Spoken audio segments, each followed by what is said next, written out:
ሰላም እንደምን አላችሁ የንፍታሌ ሚዲያ ቤተሰቦቻችን። ይህ የተለያዩ መርሃ ግብራትን ወደ እናንተ እያደረሰ የሚገኘው ንፍታሌ ሚዲያ ነው። ንፍታሌ ሚዲያን ሰብስክራይብ በማድረግ ቤተሰብ ትሆኑ ዘንድ መንፈሳዊ ጥሪያችንን እናስተላልፋለን። ዛሬ ወደ እናንተ ልናደርስ የወደድነው የዜማና ግጥም ደራሲ የሆነው ዲያቆን መኩሪያ ጉግሳ በማህበራዊ ትስስር ገጹ ላይ በየንግሱ መዝሙር ማውጣት ግዴታ አይደለም የሚል ጽሑፍ ጽፎ ተመልክተናል። እሱን ጽሑፍ ወደ እናንተ እናደርሳለን። አብራችሁን ቆዩ።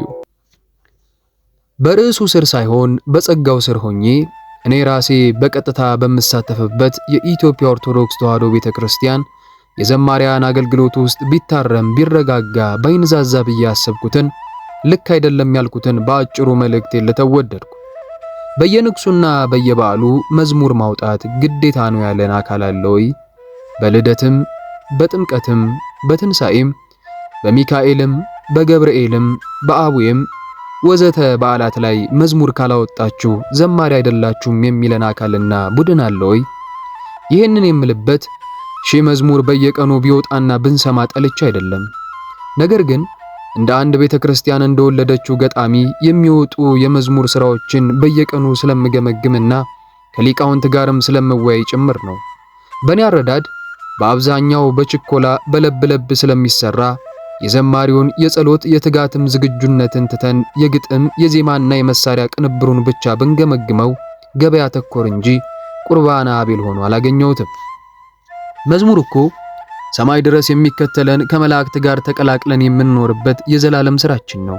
አንድ ነጠላ ዘፈን የለቀቀ ሙዚቀኛ በገንዘብ ያወጣውን ወጪ ትተን ለግጥሙ፣ ለዜማው፣ ለቅንብሩ፣ ለክሊፕ ቀረጻው፣ ለኤዲቲንጉ ስንት ዓመት ፈጀበት ብለን ብንጠይቅ መልሱ እዚሁ ሶሻል ሚዲያ ላይ ቁጭ ብሎ እናገኘዋለን። እኔን ጨምሮ ሁላችንም በዚህ ልናፍርም ንስሐ ልንገባም ይገባል። አንድ ዘፋኝ ለሙዚቃ አፍቃሪያን አንድ ነጠላ ዘፈን ለማቅረብ 2 ዓመት ሙሉ እየተጋና ለአድማጩ እየተጠነቀቀ ያቅሙን ሁሉ በሚያደርግበት ዓለም ቀንዶ የከረከረ ጥፍሩ የዘረዘረ ጠጉሩ ያረረ መዝሙር ይዞ እግዚአብሔር ፊት መቆም ቃየላዊ አገልግሎት ነው። እውነት እላችኋለሁ ሊቃውንት እሺ ብለውን ስለ ሚካኤል የተዘመሩ 1000 መዝሙሮችን ብቻ ሰብስበን ብንገመግማቸው 10 መዝሙር እንደሚወጣቸው እጠራጠራለሁ። ያም አፎሚያ፣ ይህም ባህራን፣ ያችም በክንፉ ሸፈነኝ፣ ይህችም ጋረደኝ፣ ያም ቀደመልኝ፣ ይህም አበራልኝ ነው። ሌላ አዲስ ሐሳብም ሎጂኩም የሥነ ጽሑፍ ውበትና ሥነ ሥርዓትም የለው።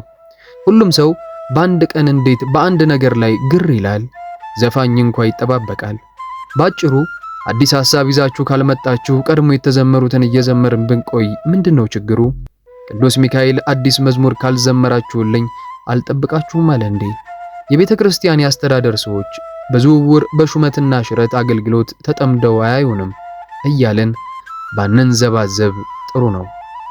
ይህ የዲያቆን መኩሪያ ጉግሳ ጽሑፍ ነው። ንፍታሌን ስለምትከታተሉ እጅግ አድርገን እናመሰግናለን።